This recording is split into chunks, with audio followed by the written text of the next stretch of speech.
guys, welcome to my channel. Today I'm going to cook Mabou Tofu. The ingredients are garlic, I already chopped garlic, ginger, minced pork, this cornstarch, little bit of sugar,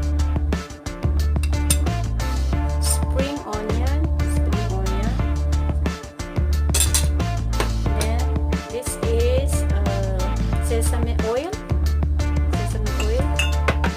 oyster sauce, tobanjang, it's a chili paste. You can buy this at the Japanese store or Chinese store. Temmenjang, miso paste,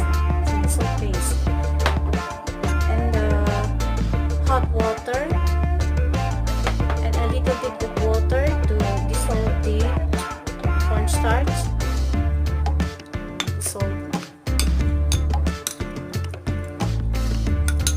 And I will use afterwards. And then tofu.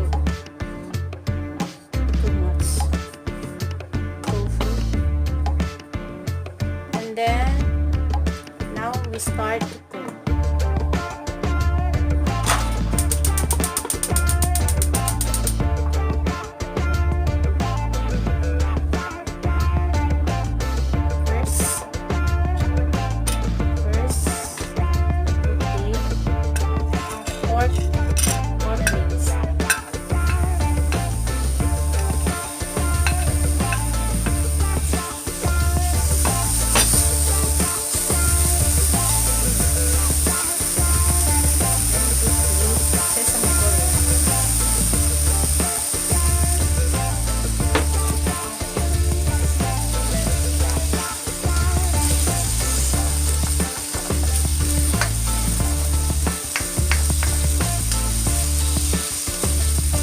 Our dinner for tonight.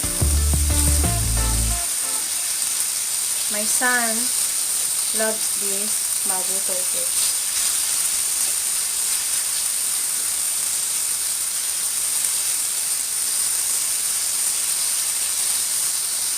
Then after that, put the garlic,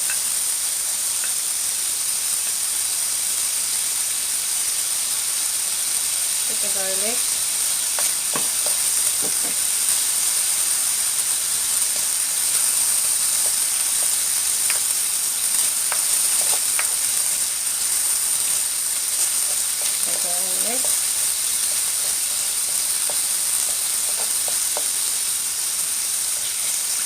very nice smell. Next, ginger.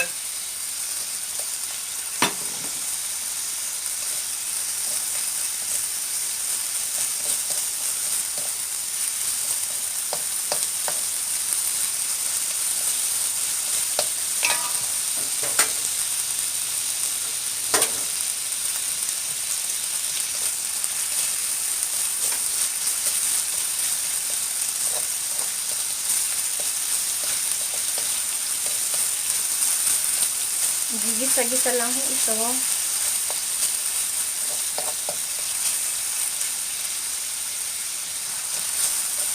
Then next, use this temmenjang miso paste.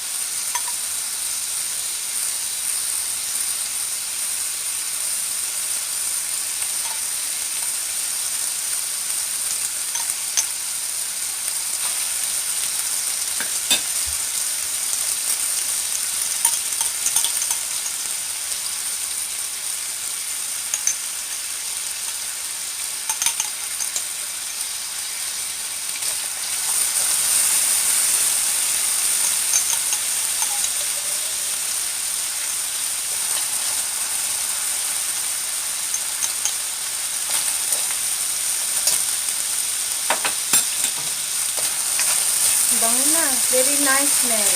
No? Next, Kobanjang, chili paste,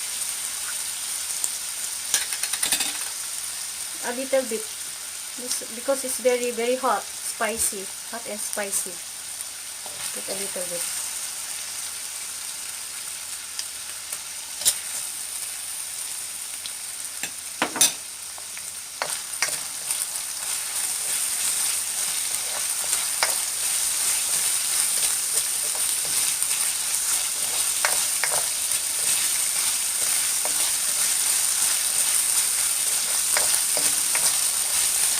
Then after that, you know what's this? This collagen. I made this collagen. This is good for the skin, for our bones. So good.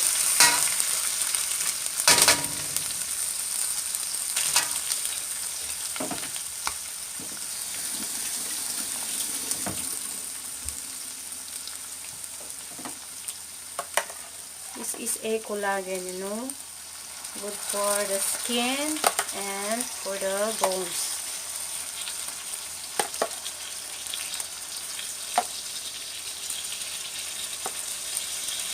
Mukhang jelly siya, diba?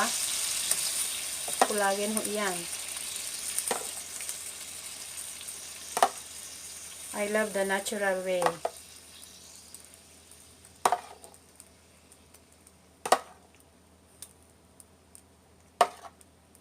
Okay.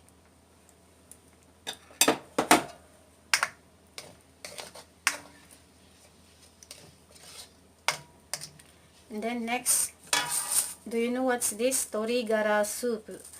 This is made of chicken broth. You can also get in the Japanese store or Chinese maybe. Then oyster sauce.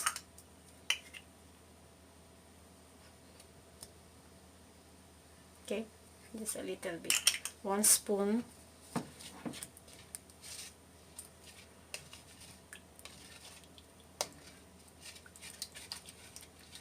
And after that, add the tofu. I already cut into cubes. Sugar. I'll put the little bit of sugar. 1 teaspoon.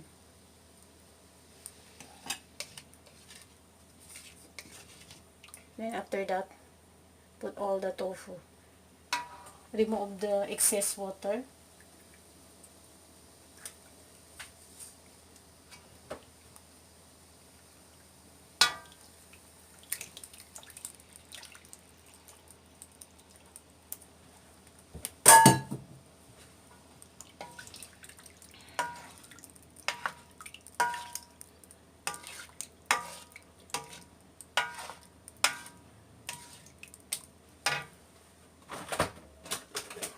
You know, there's also available an instant Mabou Toufu, but I didn't use today because I want to cook like this.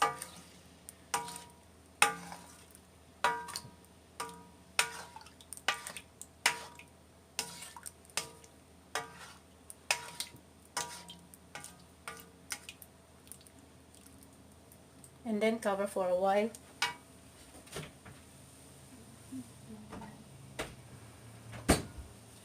Cover for a while. Cook for 4 to 5 minutes.